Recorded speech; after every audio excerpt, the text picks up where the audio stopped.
untuk angkutan yang ramah lingkungan tadi yang diminta oleh panitia untuk meminimalis emisi karbon, ya tentu nanti bisa jadi bahan diskusi. Nah, itu tadi yang namanya belt conveyor, Bapak Ibu.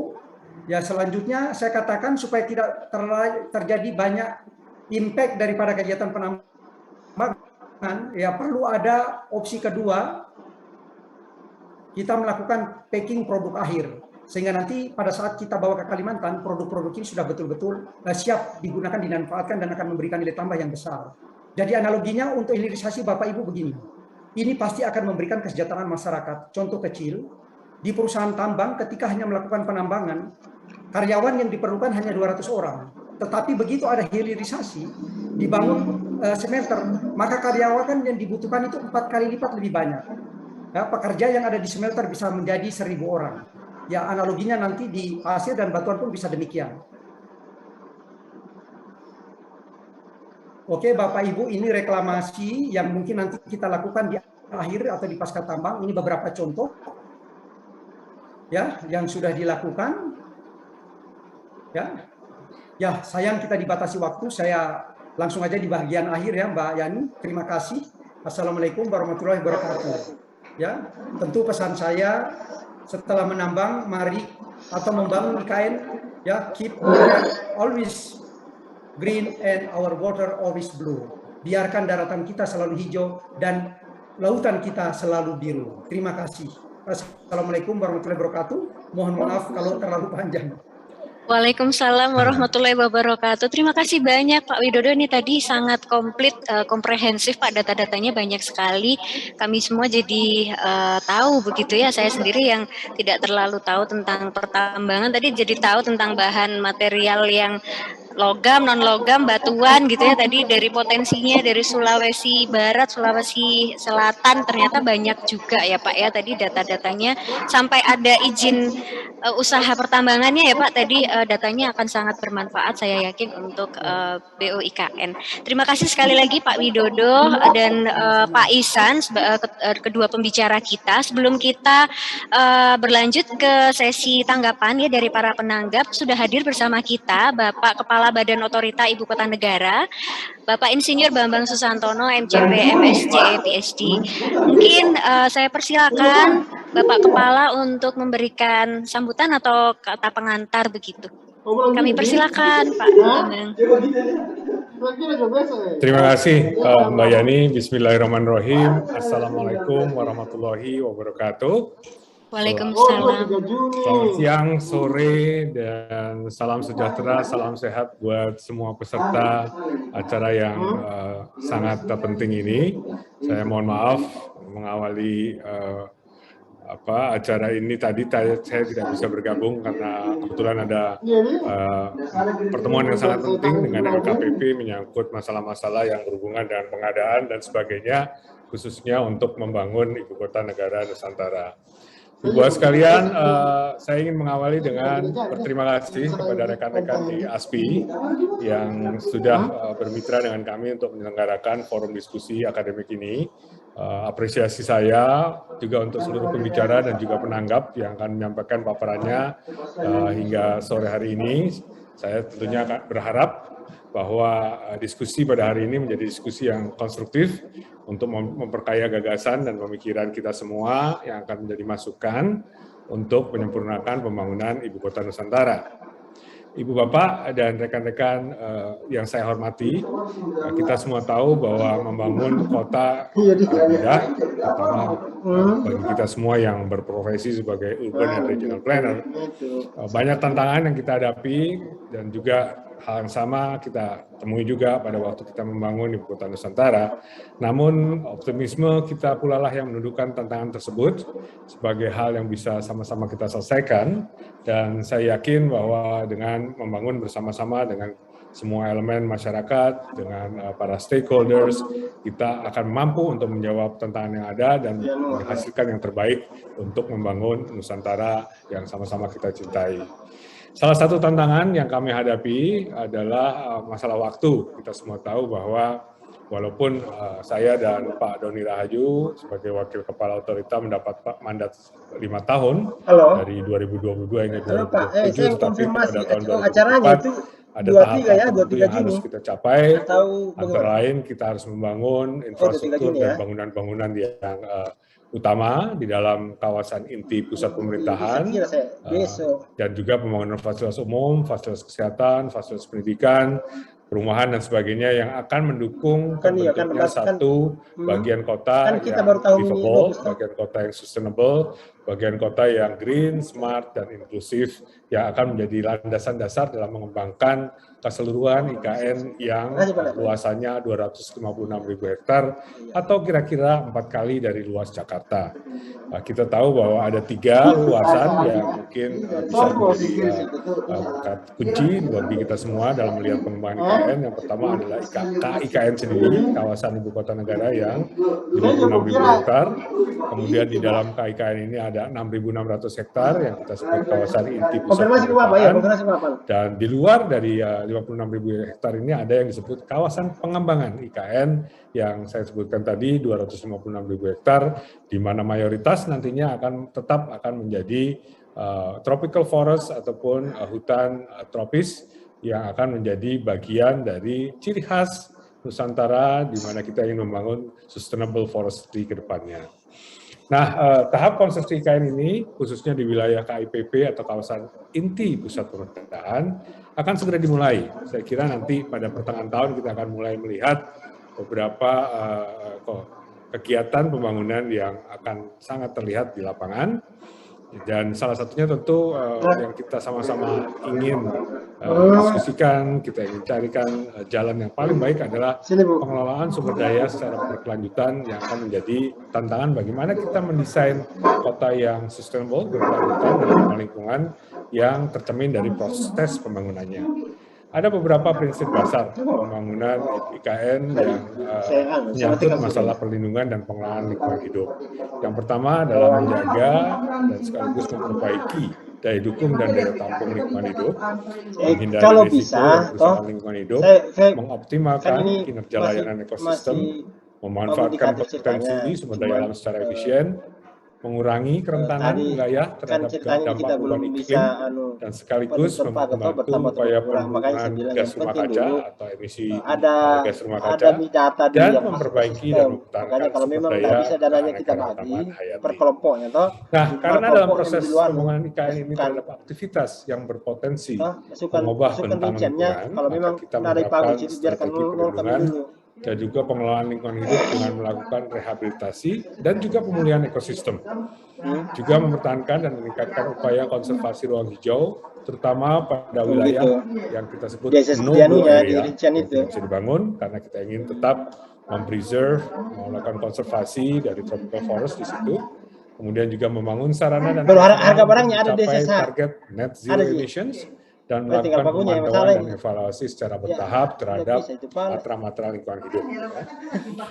Terkait dengan tahapan konstruksi tadi, kami sangat berkepentingan agar pengambilan material untuk pembangunan tersebut bisa tetap dilaksanakan dengan prinsip-prinsip sustainability dengan lingkungan, maupun sesuai dengan kondisi ekonomi, sosial, dan kultural di mana material tersebut berada. Itu apa dari soal ini bahwa sekali lagi kita ingin tidak hanya terjaganya lingkungan hidup, kondisi sosial-ekonomi, sosial dan kultural di IKN, tetapi juga di mana wilayah material ini kita ambil. Ya. Pada dasarnya kita ingin dari sumber material, tapi ada material wilayah IKN hingga pembangunan dan juga pemanfaatannya tetap memperhatikan dan juga menjaga kelestarian dan daya dukung lingkungan yang ada. Kita melihat, Ibu Bapak dan rekan-rekan semua, pengalaman pelaksanaan sejumlah proyek besar di Indonesia, misalnya saja pembangunan bendungan bener di Purworejo, Jawa Tengah, yang terlihat baik dan lancar, namun menyisakan pesan mengenai pentingnya sosialisasi dan pendekatan kepada masyarakat dan lingkungan yang terdampak.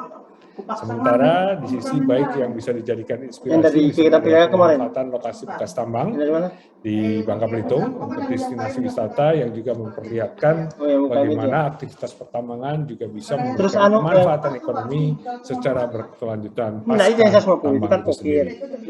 Sejauh ini kita mengidentifikasi bahwa untuk membangun IKN Ya, salah nanti satu sumber ceritanya penting itu material kan didiskusi dulu sama untuk mereka pembangunan nih, yang mana fisik titik berasal mana dari yang wilayah diajukan. Sulawesi, Kalau di mana mengajukan standar kembali kualitasnya misalnya yang terkait terpenuhi di dan juga Koperinda, berarti perhitungan masuk ke akses Koperinda itu. logistiknya pun Makanya masih ekonomis. nanti ditambahkan Tapi kembali beberapa pokoknya, pertanyaan mudah-mudahan Tapi nanti kalau- bisa terjawab dalam forum ini, bukan hanya soal seberapa kalau dia di besar tempat potensi lain, dia disesuaikan dari ekonomi titik material usulannya. pembangunan di Sulawesi Dia di mana mengusul, untuk mendukung disesuaikan pemerintahan dinasnya. IKN, tetapi juga Jadi kalau bagaimana dinasnya ke Koperinda, kesesuaiannya dengan berarti masuk ke RT Koperinda. RW misalnya, rencana tata ruang wilayah, daya dukung jaringan jalan, logistik dari sumber bahan baku, serta Tapi belum potensi ada anunya permasalahan kan? Belum ada dalam pagunya. rantai pasok atau supply chain Tidak apa-apa. Kalimantan. Enggak, berikanlah saja dulu. Kemudian sistem Karena penambangannya kalau tidak bagaimana divalidasi, tetap tidak menjaga bisa lagi tadi di itu, di proses prinsip-prinsip selanjutnya. ramah lingkungan, Makanya konsep divalidasi reklamasi dulu, pasca nanti tambang masuk dulu. apabila ada, dan yang tidak kalah Nah, pentingnya begini adalah maksudku yang tadi, bagaimana kalau strategi bisa pemberdayaan dorong saja ke Pak masyarakat Iswan itu lokal di SSA-nya, jadi sekitar kalau ada bekas pagunya tinggal tambang. Saya kira dimasukkan. itu sama Kalau pentingnya bisa. dengan apa-apa yang akan kita bangun di IKN itu sendiri. Pada prinsipnya kita semua tentu Enggak, alat-alatnya itu sepakat ada bahwa membangun Oh, ada IKN misalnya. sebuah Coba kota tinggal dunia input, untuk semua, jadi ini. tagline seperti itu, a world Berarti for pagunya masih. all, juga berarti bahwa setiap prosesnya harus bisa memantik dan menggerakkan perputaran pemanfaatan yang besar bagi seluruh lapisan masyarakat, tidak hanya di lokasi IKN itu sendiri, tapi juga lokasi-lokasi lain yang bersinggungan dan berinteraksi dengan lokasi IKN. Ibu Bapak yang saya hormati, saya kira dari kita semua diskusi nanti kita akan melihat bagaimana tantangan permasalahan yang akan kita hadapi ke depan. Karenanya kami di Badan Otorita tidak hentinya mengharapkan dukungan dan kerjasama dari para pemangku kepentingan agar pelaksanaan persiapan pembangunan, pemindahan, dan penyelenggaraan pemerintahan. Ini yang disebut 4P tugas kami di Otorita, sekali lagi persiapan, pembangunan, Kalau memang ada pemindahan, dana dan yang bisa penyelenggaraan di-safety pemerintahan untuk itu pajak dapat dan berjalan dengan baik sesuai Saya di dengan perubahan. harapan kita bersama. Insya Allah dengan bersama-sama kita melaksanakan tugas kita masing-masing dan juga saling memberikan ide, gagasan, dan juga saran yang Menunggu di perubahan gitu. baik Masih nanti di perubahan, dan tapi secara kita bikinkan efisien rencana dan perubahannya. efektif, Nanti kan kita semua menyusun dapat lagi rencana mewujudkan perubahan. ibu kota negara Nusantara yang smart, Belum biarin yang kita green, masuk. yang inklusif, yang resilient, dan tentunya sustainable ke depan. Baru Izinkan saya mengakhiri dengan bulan mengucapkan sekali lagi terima kasih untuk rekan-rekan jajaran APSI yang telah bergandengan tangan dengan kami untuk menyelenggarakan acara ini. Tentunya ini merupakan a good start buat kita semua. Saya juga ingin agar acara-acara semacam ini tidak hanya mengumpulkan gagasan, tapi tadi mungkin sudah dijelaskan bahwa di samping mengumpulkan gagasan, ide, saran, dan sebagainya, tapi juga kita mencari satu terobosan bagaimana agar sustainable urban management di Indonesia di kemudian hari nantinya akan menjadi satu pola tersendiri yang mungkin belum pernah kita temui sebelumnya, dan kita harapkan sekali lagi tagline ataupun jargon ataupun ciri khas dari Nusantara yaitu Sustainable Forest City dengan smart, green, inclusive, dan resilient di dalamnya akan dapat terwujud. Saya akhiri di sini. Sekali lagi terima kasih buat semua, sehat semua, selamat berkarya, selamat berkiprah buat semua. Maaf jika ada kekurangan apa yang saya sampaikan. Terima kasih. Billahi taufiq wal hidayah. Assalamualaikum warahmatullahi wabarakatuh. Kembali ke Pak Yani. Terima kasih banyak.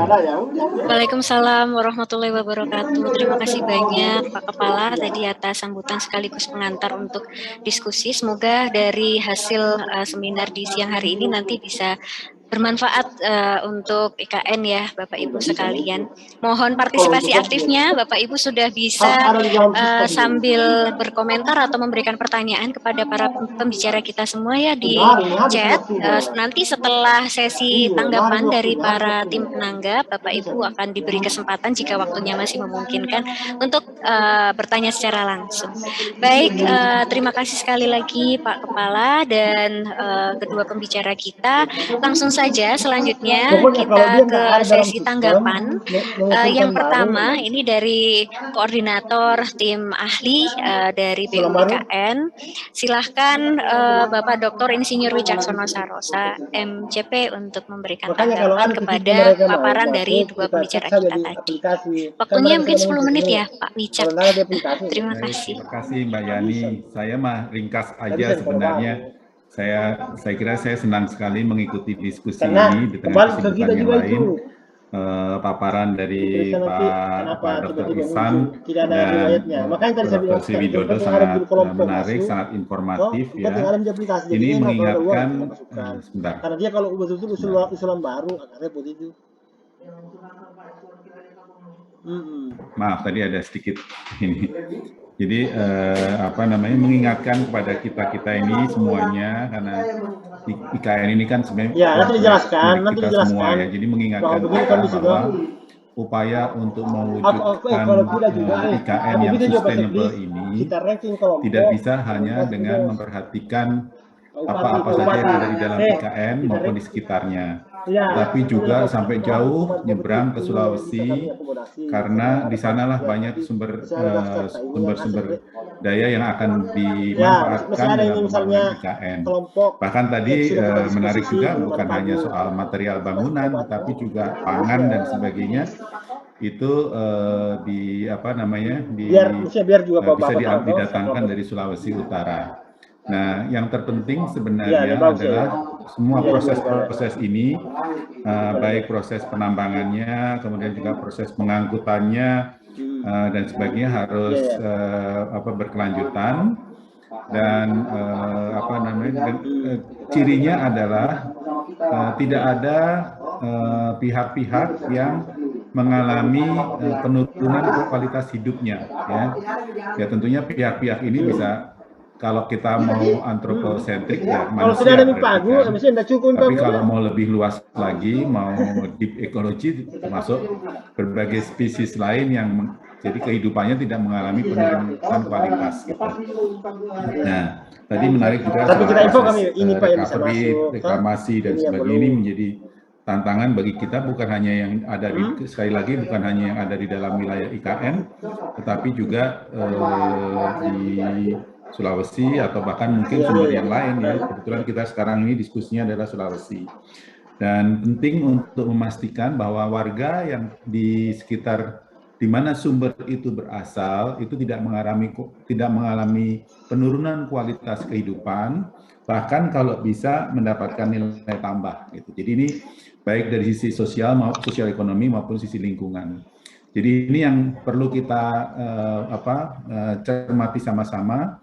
Dan tentunya masukan dari teman-teman ASPI ini tidak selesai di sini. Harapannya tentunya nanti terus mengawal dan kalau bisa memberikan rekomendasi-rekomendasi yang akan meringankan kerja-kerja siapapun yang akan mengerjakan itu. Otorita kan mungkin lebih bersifat sebagai koordinasi dan sebagainya ya. Jadi apakah itu nanti teman-teman dari PUPR atau dari BUMN karya-karya yang mengambil batuan misalnya dari Sulawesi dan sebagainya itu saya kira penting untuk selalu diingatkan bahwa yang namanya sustainable development atau sustainable urban development itu tidak hanya tentang kotanya itu sendiri tetapi juga wilayah lain yang terkait ya wilayah yang terkait itu bisa sampai sangat jauh sumbernya di mana gitu atau nanti buangannya kemana gitu. Saya kira ini sesuatu yang sangat menarik dan kami tentunya mencatat. Sementara gitu dulu Mbak Yani dan teman-teman semuanya dari saya. Assalamualaikum warahmatullahi wabarakatuh. Waalaikumsalam warahmatullahi wabarakatuh. Terima kasih banyak Pak Wicak. Tadi beberapa highlight begitu ya tanggapan terhadap apa yang sudah dipaparkan oleh kedua pembicara kita. Langsung saja saya persilahkan untuk menanggap selanjutnya Profesor Dr. Engineering Wiwandari Handayani, Prof. Wiwi, untuk memberikan tanggapan. Terima kasih Bu Yani. Assalamualaikum warahmatullahi wabarakatuh. Selamat siang Bapak Ibu sekalian, Pak Wicak, Pak Yayat dari BUIKN, Pak Sri Widodo dan Pak Ihsan. Salam kenal Bapak-Bapak, senang sekali bisa bertemu melalui online dan juga Bapak Ibu dari ASPI, Pak Bobi dan juga para partisipan yang siang ini hadir. Pertama-tama saya ucapkan terima kasih untuk kesempatan yang diberikan kepada saya untuk memberikan sedikit tanggapan. Tadi saya tidak mempersiapkan apa-apa, saya hanya menyimak dan kemudian mencatat begitu dari apa yang saya simak dari dua presentator, dua narasumber kita hari ini. Ini mohon izin saya sedikit saja saya menyampaikan apa yang saya pikirkan sebenarnya Bu Yani dan Bapak Ibu sekalian ketika saya mengikuti paparan dari Pak Ihsan dan Pak Sri Widodo. Jadi saya menyiapkan 2 slide, 1 dari paparan yang pertama dan 2 dari paparan yang kedua begitu. Beberapa pointers, kalau tagnya, kalau ide gagasan besar yang saya tangkap dari apa yang disampaikan Pak Ihsan adalah bahwa ke depan kita perlu penting sekali untuk memperhatikan kapasitas optimal dari IKN ini. Kebetulan saya tambahkan tadi karena disinggung oleh Pak Kepala, Pak Bambang, kaitannya dengan daya dukung dan daya tampung wilayah begitu. Ini menjadi menarik karena di satu sisi IKN diberikan amanat ya sebagai pusat pemerintahan, tetapi juga diharapkan dapat menjadi pusat pertumbuhan baru. Menjadi pusat pertumbuhan baru di satu sisi akan harapannya ke depan akan mampu menarik berbagai kegiatan. Ekonomi dapat mendorong pertumbuhan berbagai macam aktivitas pembangunan. Namun di sisi lain tentunya ini juga menjadi satu tanda petik ya ancaman bagi kondisi lingkungan begitu.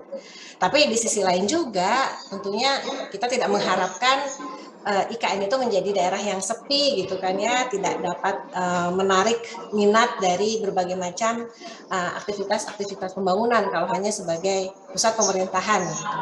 Nah, saya kira kombinasi antara fungsi-fungsi kota ini sebagai pusat pemerintahan dan pusat pertumbuhan baru adalah satu situasi yang penting untuk kita cermati sejak awal, dan tadi sudah disinggung juga oleh Pak Ihsan mengenai jumlah penduduk ya yang direncanakan dan kemudian betul-betul bisa kita antisipasi bahwa jumlah penduduk itu sudah disesuaikan dengan daya dukung dan daya tampung atau carrying capacity dari wilayahnya. Itu yang kemudian menjadi satu gagasan penting yang dapat saya tangkap dari apa yang Pak Ihsan sampaikan.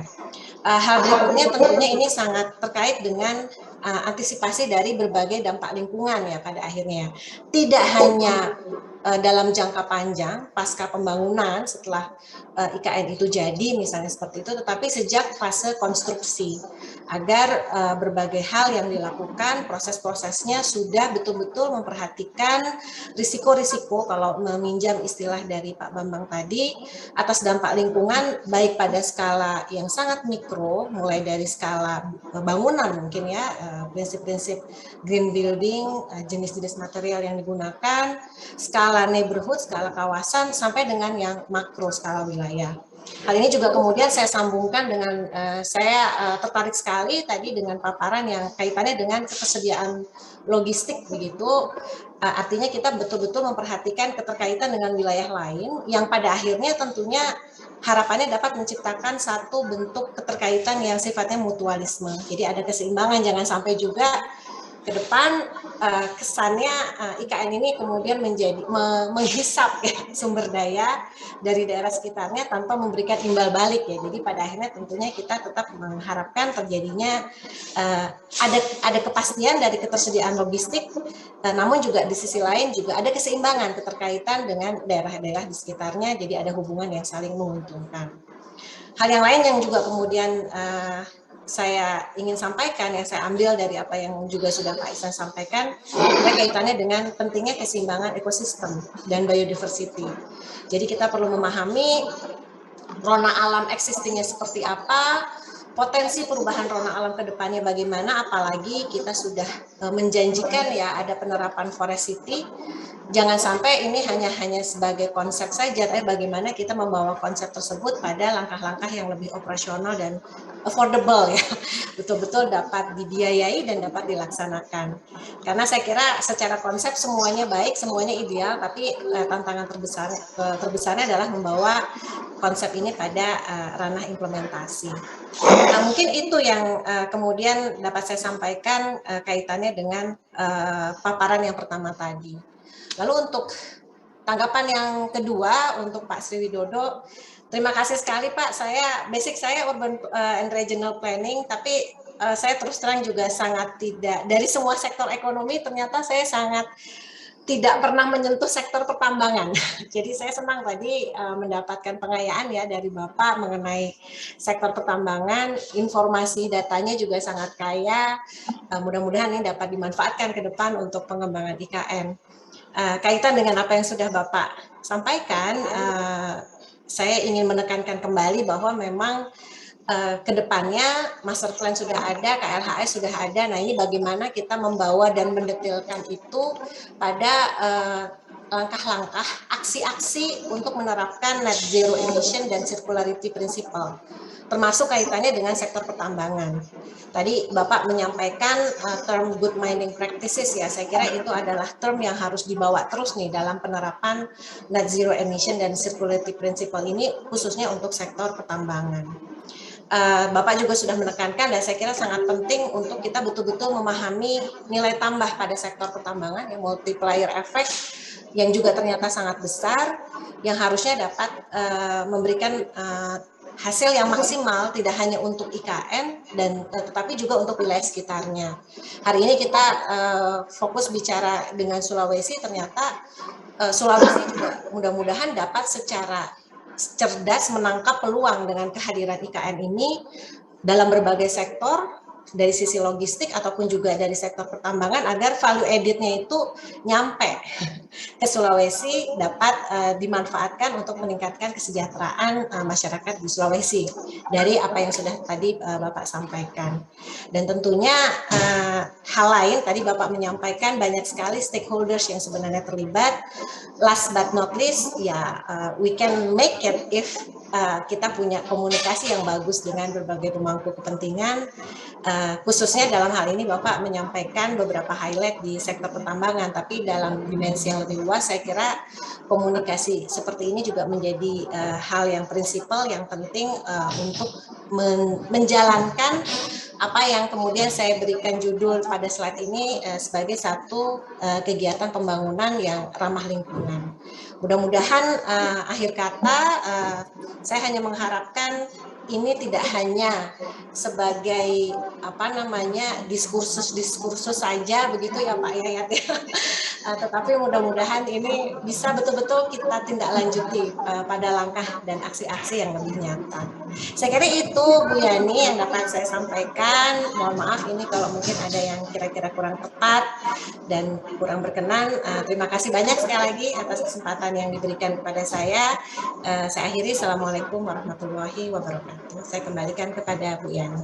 Waalaikumsalam warahmatullahi wabarakatuh. Terima kasih banyak Prof. Wiwi. Ini tadi tepat semua kok Prof. Wiwi. Ini tadi malah ada highlight ya. Tadi yang pertama terkait dengan bagaimana mengoptimalkan kapasitas yang ada di daerah Sulawesi tadi. Kemudian yang kedua tadi lebih kepada pembangunan yang ramah lingkungan. Tadi juga sudah meng-highlight beberapa poin yang disampaikan oleh kedua pembicara. Selanjutnya ini gongnya ini. Ini gongnya. Saya persilahkan Prof. Bobi, Profesor Insinyur Bakti Setiawan, MA PhD untuk memberikan tanggapan. Mohon maaf Pak, ini masih unmute, masih mute Prof. Bobi. Maaf, bisa jadi gong tapi bisa jadi mudah-mudahan tetap gong lah. Tapi saya kira luar biasa ya teman-teman. Sejak lama Pak Wicak, Pak Bambang, saya melihat IKN sebagai pertaruhan besar kita, ya, bangsa. Ya. Decision has been made, ya, keputusan sudah dilakukan dan keputusan itu mengandung pertaruhan besar bagi seluruh bangsa. Dan melalui diskusi 2 kali ini, pertaruhannya semakin tajam, yang membutuhkan respon-respon yang tidak hanya tepat tapi cepat, gitu, Bambang, timingnya itu. Jadi luar biasa, dan ini menyeratkan juga kalau dulu Pak Bambang kontroversial crowdfunding, itulah keroyokan yang sesungguhnya, gotong royong yang sesungguhnya seluruh anak bangsa untuk merespon dan mendukung IKN dari berbagai sisi. Kali ini kan memang pada sumber daya dan bahkan juga fokusnya ke Sulawesi, tapi penting nanti dilihat tidak hanya Sulawesi dan IKN, tapi the whole Nusantara. Karena sumber daya material itu mungkin juga meskipun paling dekat Sulawesi harus juga dilihat lebih utuh lagi dari wilayah-wilayah lain agar tidak saja dari sisi jumlah, tapi juga dari sisi kesertaan kegotong royongan itu seluruh Nusantara mungkin kontribusi terhadap seluruh material yang dibutuhkan. Yang memang mungkin belum sempat didiskusikan kali ini adalah sumber daya manusia. Bayangkan dalam 2 tahun ke depan dibutuhkan ratusan ribu sumber daya manusia, tukang, arsitek, perencana kota, ahli lingkungan, semuanya dari atas sampai bawah. Saya kira sesuatu yang perlu diskusi lebih lanjut mengenai sumber daya dan dampaknya pada wilayah yang akan dibangun itu. Termasuk kemungkinan gap sosial antara para pekerja dan pendatang dan juga masyarakat lokal. Dalam konteks AMDAL kita lihat semuanya Bu sudah menyampaikan mengenai prakonsumsi, waktu konstruksi, the whole life cycle dari proses development saya kira dilihat lebih utuh ya, dan disitulah nanti kita bisa mengadopsi konsep circular economy untuk melihat semua aspek tidak hanya satu tahapan saja, tapi the whole system termasuk dari sisi lingkungan. Jadi sekali lagi satu aspek sumber daya manusia dan energi saya kira penting dan semuanya harus dalam konteks rendah karbon yang juga di beberapa catatan saya kira penting. Keseluruhan life cycle analysis, natural resource accounting, aspek ekonominya saya kira penting dan dampak terhadap rona lingkungannya. Jadi saya Bu Wiwit tadi sudah menyampaikan dengan sangat pas. Ya. Jadi itu catatan saya. Kedua adalah bahwa yang paling penting pada akhirnya adalah jaminan environmental and social safeguard. Saya nggak tahu Pak Wicak, saya yakin ini akan menjadi satu bagian yang penting. Seluruh proses itu harus dipastikan jaminan dampak positif maupun negatif lingkungan dan sosialnya. Harus ada satu unit khusus yang memastikan kepastian mengenai dampak lingkungan dan sosial positif maupun negatif. Dan ini mudah-mudahan Kementerian Lingkungan Hidup ya dengan seluruh dan mungkin juga civil society. Saya kira penting bagi civil society untuk memobilisasi juga resources-nya untuk memastikan sisi lain dari proses pembangunan, yaitu memastikan bahwa environmental and social safeguard-nya itu terjamin keseluruhan proses, tidak hanya pada proses konsumsi, tapi juga pemanfaatan dan mungkin limbah dari keseluruhan proses operasi dari seluruh IKN sebagai satu kota living organism yang akan hadir terus di Indonesia sampai kapanpun. Jadi saya kira ini penting jangka panjang. Terakhir saya kira Pak Bambang menekankan mungkin yang paling mengkhawatirkan adalah aspek timing. Karena seluruh isu ini kan tidak hanya dalam konteks support resources itu kan tidak hanya availability of resources, lalu accessibility, bagaimana bisa dibawa cepat dan tepat dibangun, lalu efisiensi, lalu aspek environmental yang sudah tapi yang penting adalah apakah sumber daya itu bisa datang pada waktu yang tepat atau dibutuhkan. Ini yang saya kira tadi belum banyak disinggung ya. Tidak hanya dalam kerangka 19 bulan ke depan, tapi dalam kerangka Pak Jokowi, Pak Bambang sudah menyampaikan mungkin butuh 15 sampai 20 tahun.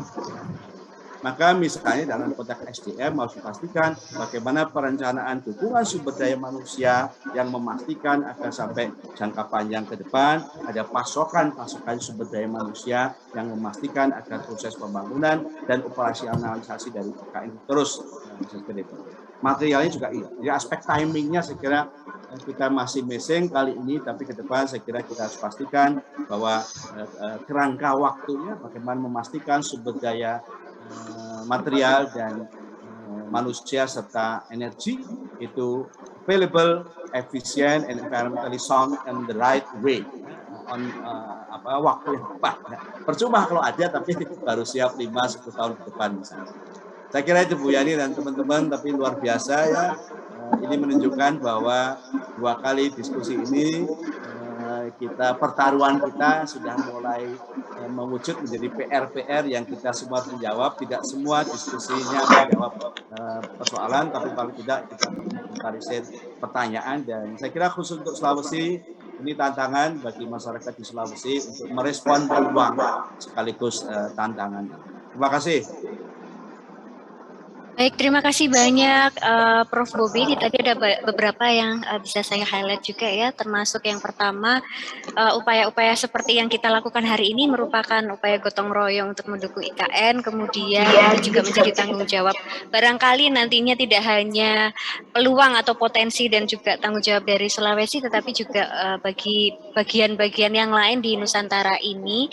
Kemudian yang perlu diperhatikan selanjutnya adalah environmental social safeguard, dan yang terakhir terkait dengan sumber daya manusia. Terima kasih sekali lagi Prof. Bobi. Mungkin selanjutnya saya persilahkan kepada dua pembicara kita untuk menanggapi terlebih dahulu ya. Barangkali ada dari Pak Ihsan atau Pak Widodo ada tanggapan balik begitu kepada ketiga Bapak Ibu penanggap kita, dipersilahkan. Ya, baik. Makasih banyak Mbak Yani. Iya, saya karena sifatnya sharing, memang saya sangat bangga bisa hadir dalam sesi ini, di mana memang banyak diskusi yang menarik, banyak wacana yang menarik, banyak pengetahuan yang dibagi buat kita semua. Memang kelihatannya saya sepakat dengan Prof. Wiwi ya.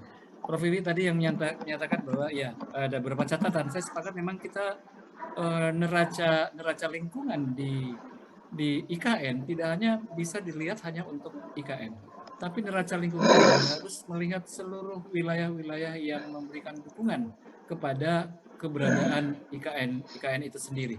Sehingga ketika suplai material, suplai komoditas dari wilayah pendukung menuju ke IKN, berarti ada perubahan ruang yang terjadi di wilayah-wilayah pendukung.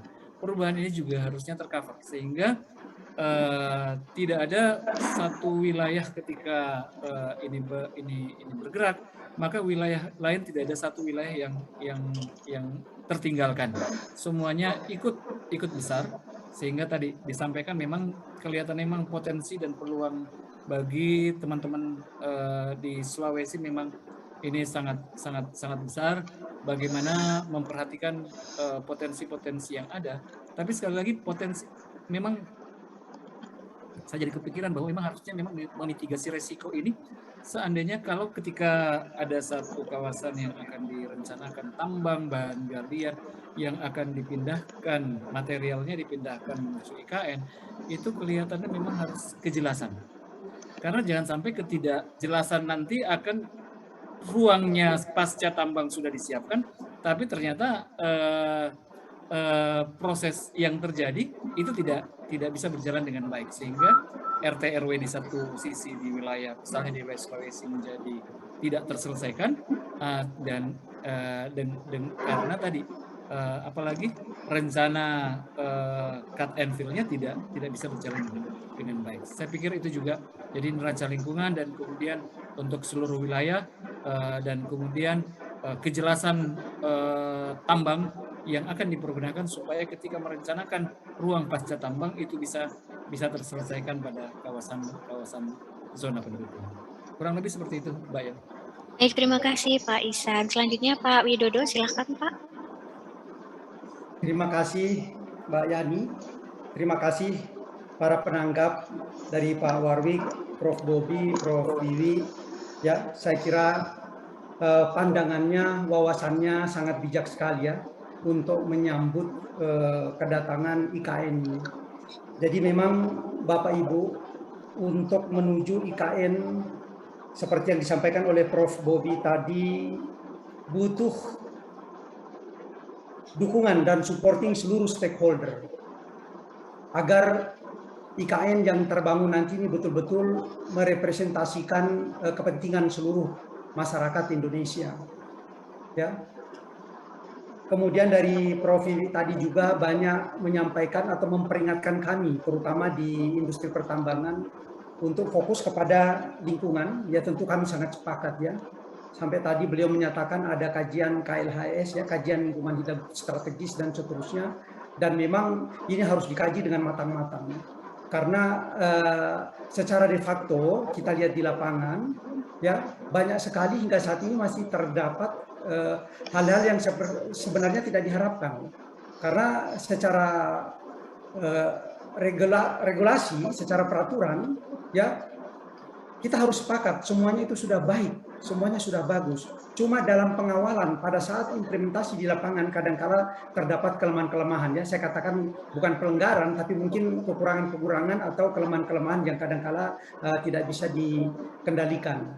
Oleh karena itu kedepannya terkait dengan IKN kita harus betul-betul mengawal sepenuh hati dengan keikhlasan, ya semestinya Indonesia bersatu. Tidak ada nanti ada dualisme, ya yang Jakarta masih merasa berat dilepas ibu kota negara ke Kalimantan, karena kita belajar dari pengalaman, ya pengalaman di Jerman ketika ibu kota negara dari Bonn dipindahkan ke Berlin di Jerman Timur. Di sana juga banyak sekali perdebatan dan diskusi yang masih diwariskan hingga saat ini, ya sehingga muncul istilah, ada namanya WESIS, ada istilahnya OSIS, ya. Ya, kalau di sana memang dulu diminta warga negara itu totalitas. Seluruh warga negara Jerman Barat, khususnya BAMT atau pegawai negeri itu diminta untuk berpartisipasi. Namanya uang partisipasi untuk pembangunan ibu kota baru, Berlin. Apakah kita di Indonesia juga nanti bisa demikian? Ya, disinilah kita lihat keikhlasan dan totalitas partisipasi masyarakat untuk mendukung cita-cita pemerintah dan cita-cita masyarakat Indonesia secara bersama-sama. Saya kira itu aja Mbak Yani. Semoga apa yang dicanangkan pemerintah ini akan sukses ke depannya. Sekali lagi terima kasih penanggapannya dari Pak Wardi, kemudian Prof. Vivi dan Prof. Bobi. Terima kasih. Silakan, Terima kasih Pak Widodo. Ini sudah ada juga beberapa masukan-masukan dan juga pertanyaan begitu ya dari Bapak Ibu peserta seminar. Beberapa di antaranya di sini ada Pak Rudi, Pak Octavianus, Pak Mursyal Manaf, Pak Erdi, Pak Rendi, Pak Erdin dan Pak Suhartono. Terima kasih banyak masukan-masukannya. Mungkin dari tim ASPI bisa membantu mencatat ya. Di sini ada beberapa pertanyaan Pak. Di sini ada yang terkait dengan bagaimana nanti memastikan dari Pak Sutwi Wahyono juga ya. Ini di sini ada juga terkait dengan jejak karbon begitu. Jadi terkait dengan net zero karbon tadi, bagaimana kemudian upaya untuk dalam pembangunan IKN dalam prosesnya ini nanti tidak kemudian malah menambah jejak karbon. Tadi mungkin sudah disinggung juga ya di dalam paparan dan juga dalam tanggapan beberapa penanggap seperti itu. Kemudian di sini ada juga yang menyinggung terkait dengan integrated planning system model, resource utilization management system. Kemudian ini mungkin nanti bisa dibantu juga dijawab oleh Pak Wicak ya. Mungkin kenapa harus ada pemindahan pegawai, kenapa harus memobilisasi begitu banyak sumber daya, bukankah ini bisa juga di IKN work from anywhere atau remote working seperti itu. Mungkin ini nanti bisa ditanggapi juga dari tim BU IKN, dari Pak Wicak mungkin, atau daripada Bapak Ibu penangkap yang lain. Kemudian ini Pak Rendi memberikan masukan terkait dengan circular resources management ya, khususnya untuk circularity gitu ya. Jadi tadi terkait juga dengan apa yang disampaikan Pak Suhartono tadi tentang pengelolaan sampah. Nah, ini apakah kemudian sudah juga dipikirkan bagaimana cara mengatasi begitu ya, jangan sampai nanti proses pembangunannya pun kemudian menimbulkan masalah sampah. Kemudian Pak Erdin di sini menyampaikan ketika Sulawesi kemudian memberikan resourcesnya gitu ya untuk pembangunan IKN, tadi kan banyak sekali yang dibutuhkan. Bagaimana kemudian untuk mengantisipasi dampak jangka panjang kelangkaan material untuk Sulawesi sendiri atau untuk bagian Indonesia yang lain. Nah, ini barangkali dari pembicara juga ada yang ingin menanggapi atau dari penanggap. Mungkin yang pertama saya persilakan kepada Pak Widodo dulu ya. Bu Yani sebelum ke Oh ya, silakan Pak Iwan. Kita punya tim IKN yang lain loh, itu ada Pak Yayat sama. Oh ya, iya Pak Yayat, silakan juga. Baik, nanti nambahin gitu. Boleh menambahkan dari tim BO IKN ya, Pak Yayat boleh. Oke. Baik, terima kasih. Pertama saya sangat mengapresiasi paparan yang diberikan oleh Dr. Ihsan maupun Pak Dr. Widodo. Saya pertama mengapresiasi kajian yang dibuat oleh Dr. Ihsan. Pertama begini, kajian tentang potensi kebutuhan untuk material bagi 1,9 juta penduduk IKN, itu kan proyeksi hingga tahun 2045. Padahal kalau misalnya nanti ada kajian lebih mendalam, potensi penduduk yang ada di IKN itu akan menggabungkan 3 kota, IKN, Balikpapan, dan Samarinda. Prediksi yang dibuat hingga tahun 2045 itu ada lebih kurang 7 juta. Jadi bisa dibayangkan sekarang, dari 1,9 menjadi 7 juta dalam 25 tahun, mau tidak mau memang memerlukan penggalian lebih mendalam lagi di wilayah potensi sumber daya. Nah, ini kan menjadi tantangan bagi kita adalah kesiapan IKN pun juga harus didukung dengan kesiapan wilayah Sulawesi Barat, Sulawesi Tengah gitu kan. Teman-teman Sulawesi ini juga harus bisa mengantisipasi. Nah, ini terkait juga dengan ide gagasan dari Pak Sri tadi. Apakah kemungkinan ada hilirisasi yang dilakukan di wilayah Sulawesi sehingga nanti sumber dayanya bisa dioptimalkan, penyerapan tenaga kerjanya juga akan lebih tinggi. Nah, ini kelihatannya fokus ke IKN, tapi saya harapkan juga penguatan di tingkat daerah di wilayah sumber daya itu pun perlu juga ada kajian lebih mendalam. Karena kan kita bisa memperbandingkan selama masa konstruksi yang bisa dikatakan akan dimaksimalkan dalam 2 tahun terakhir itu ada lebih kurang 200 ribuan pekerja di IKN-nya. Tapi bagaimana dengan ribuan tenaga kerja yang kemungkinan bisa diserap dari industri tambang yang bisa dikembangkan di wilayah Sulawesi Tengah, Sulawesi Barat, atau wilayah Sulawesi lain sekitarnya. Nah, terkait dengan itu saya sependapat bahwa aspek KLHS bukan hanya ada di wilayah IKN, tapi bagaimana KLHS di wilayah sumber daya ini, khususnya nanti neraca lingkungan, perubahan bentang lingkungan, dan aspek-aspek lain yang perlu dipertimbangkan. Jadi kegotong royongan ini, jadi bukan sekedar gotong royong untuk IKN, tapi bagaimana juga di daerah kita gotong royong nih. Ada IKN tumbuh menjadi pusat ekonomi pemerintahan baru, tapi juga ada wilayah-wilayah mendapatkan value added dari optimalisasi sumber daya yang memberikan manfaat di IKN pun juga harus berkembang. Nah, pertanyaan yang paling mendasar adalah peluang ini dimanfaatkan tidak? Karena khawatir kan nanti kita khawatir daerah hanya bisa mensuplai tapi tanpa mampu melakukan optimalisasi nilai tambahnya. Jadi ini PR bersama ya. Kegotong royongan itu adalah yuk kita bangun IKN-nya, tapi juga harus dipetakan bagaimana wilayah pensuplai ini juga mampu dioptimalkan. Jadi rantai pasok itu harus juga memperkuat wilayah pensuplai. Nah, itulah PR kita untuk kita sama-sama IKN maju, wilayah daerah pun akan menjadi lebih maju. Itu tanggapan saya. Terima kasih. Terima kasih Pak Yayat Supriyatna. Tadi gotong royongnya bersama-sama untuk semua ya Pak, sebenarnya tidak hanya untuk IKN saja. Terima kasih. Mungkin ada tambahan tanggapan dari Pak Nirwono Yoga, silakan Pak.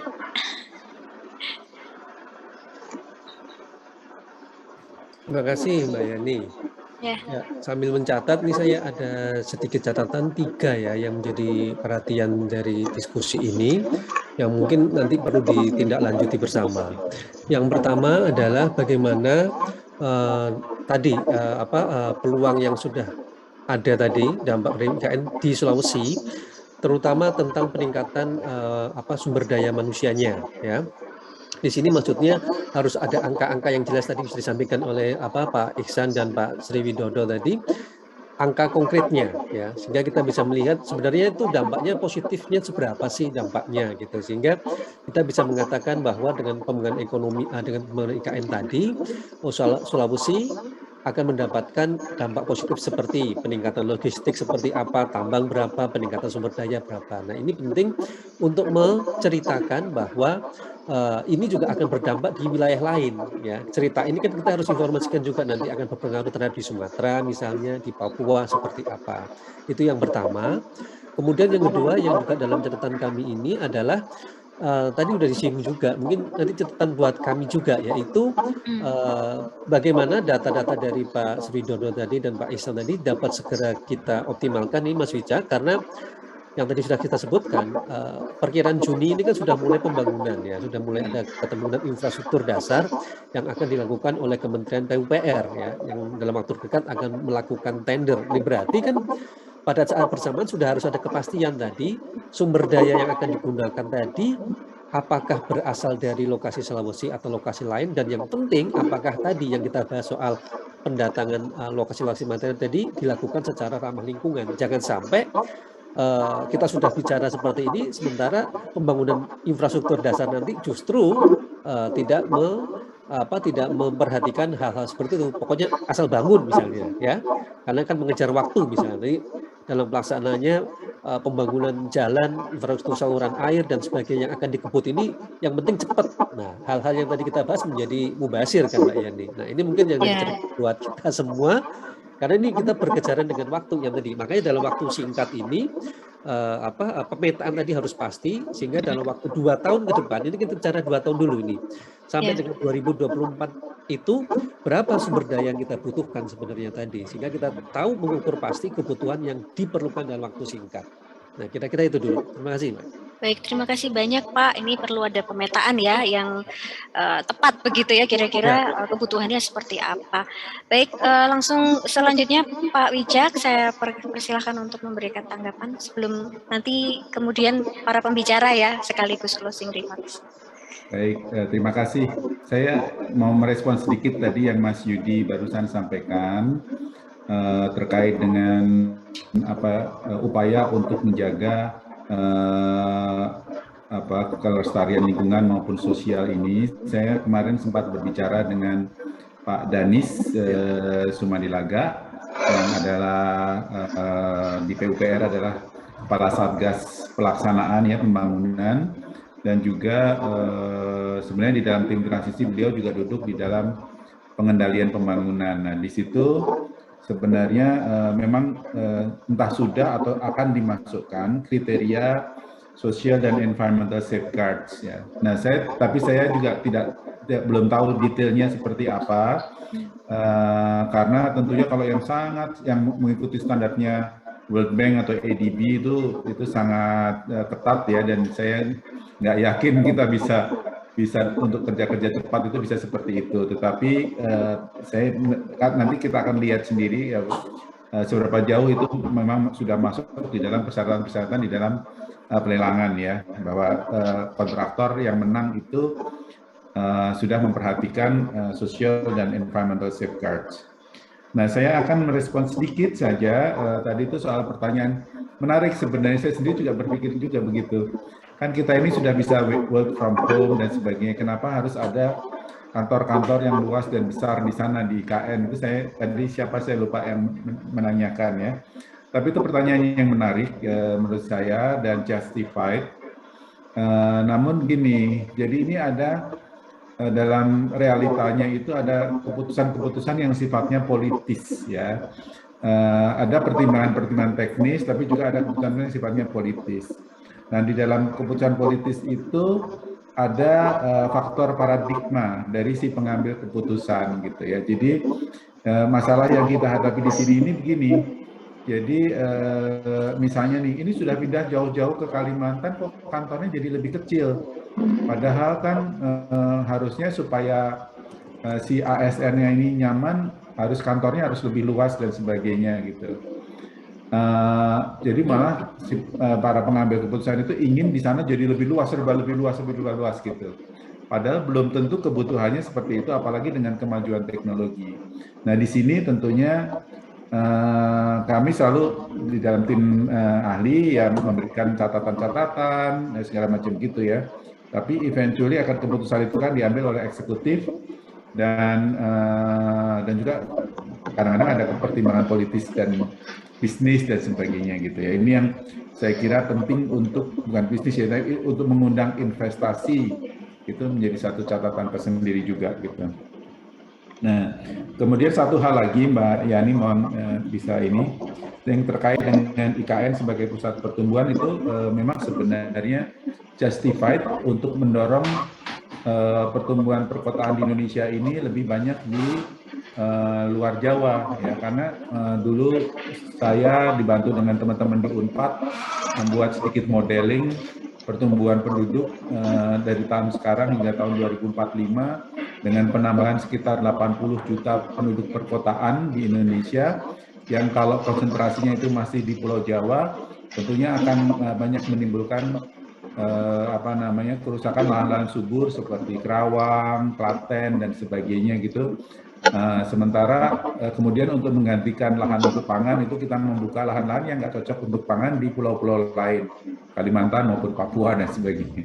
Nah, oleh karenanya memang didorong dalam kebijakan perkotaan nasional yang diadopsi oleh Bappenas, itu memang didorong tumbuhnya pusat-pusat perkotaan di luar Jawa gitu. Nah, inilah IKN itu ada dalam konteks itu kalau dilihat dari sisi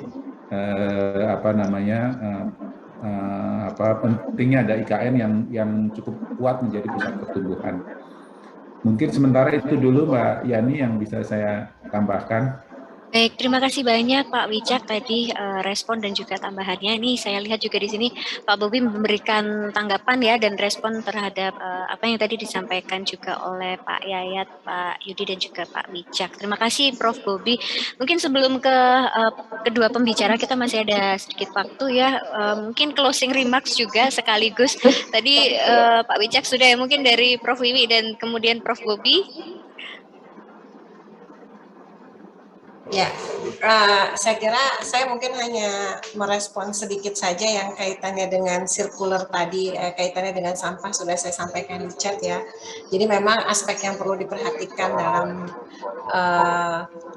pengembangan IKN ini kan banyak sekali sehingga kita memang dituntut untuk dapat berpikir multidisciplinary dan multisektoral, dan saya kira itu juga tantangan yang lain yang harus dihadapi karena harus dilakukan dengan cepat. Tadi kan waktu yang sudah disampaikan beberapa kali oleh pembicara sebelumnya, Pak Bambang juga, Pak Wicak dan Pak Yoga juga sudah menyampaikan. Kalau terkait dengan saya terkait dengan pertanyaan yang seputar sampah tadi, saya hanya ingin menambahkan memang penting juga ke depan kita perlu memiliki satu perencanaan konsep yang berbasis circularity. Jadi seperti kita ketahui bersama saat ini kan memang sudah didorong konsep-konsep pembangunan ekonomi berbasis sirkular ya, yang kita kenal dengan istilah circular economy. Di mana nanti pengelolaan sampah pun bisa menjadi bagian yang embedded, yang melekat dengan konsep itu, sehingga pada akhirnya nanti pengelolaan sampah dan sebagainya itu dapat beriringan ya, berjalan dengan upaya-upaya yang dapat memberikan nilai tambah ekonomi. Mungkin nanti ke depan saya kira bagus juga nih kalau kita secara spesifik membahas konsep itu ya untuk dapat diterapkan di IKN gitu. Jadi menambah lagi ini Pak Wicak banyak konsep, udah ada smart forest city apa segala sekarang. Memang kalau dari sisi pengelolaan lingkungan kita juga menarik bicara mengelaborate yang kita sebut dengan circular economy ini. Mungkin itu sedikit Bu Yani, terima kasih. Terima kasih Prof Wiwi. Silakan selanjutnya Prof Bobi. Saya sudah tulis teman-teman ada timing yang begitu cepat ini. Saya khawatir juga nanti mengarah pada monopoli di dalam proses rantai pasokan material. Dan itu akan menjadikan seluruh proses tidak inklusif karena memutus kesempatan dan peluang-peluang sekelompok pihak yang memang tidak bisa dalam waktu yang cepat punya modal dan know-how untuk terlibat di dalam proses pemasokan material dan bahkan juga SDM. Jadi ini akan bisa menjadi isu sosial yang sensitif, bahkan berlawanan dan semangat gotong royong agar seluruh proses pembangunan IKN itu bisa melibatkan seluruh sektor, pengusaha, ya, masyarakat dari banyak level. Saya kira itu catatan penting saya. Ya. Jangan sampai menjadikan monopoli di dalam keseluruhan proses pembangunan. Terima kasih. Baik, matur nuwun. Terima kasih banyak Prof Bobi. Selanjutnya saya persilakan dari Pak Ihsan untuk sekaligus closing remarks, Pak. Ya, makasih banyak Mbak Yani. Iya, dari kami Makassar memang kegiatan ini adalah sebuah kegiatan gotong royong. Tadi disampaikan oleh Prof Bobi tadi memang waktu yang cepat tidak bisa diselesaikan dengan cara sendiri-sendiri, memang harus semuanya ikut aktif untuk memberikan kontribusi yang nyata untuk percepatan ini. Jangan sampai tadi momentum yang baik ini itu akhirnya lepas karena faktor-faktor yang lebih dominan muncul, sehingga apa yang kita harapkan dampak yang besar dari momentum ini itu tidak bisa kita dapatkan. Jadi saya pikir memang gagasan-gagasan gotong royong yang nantinya mungkin akan terus bergulir untuk mematangkan konsep IKN ini ke depan. Terima kasih banyak Pak Iwan.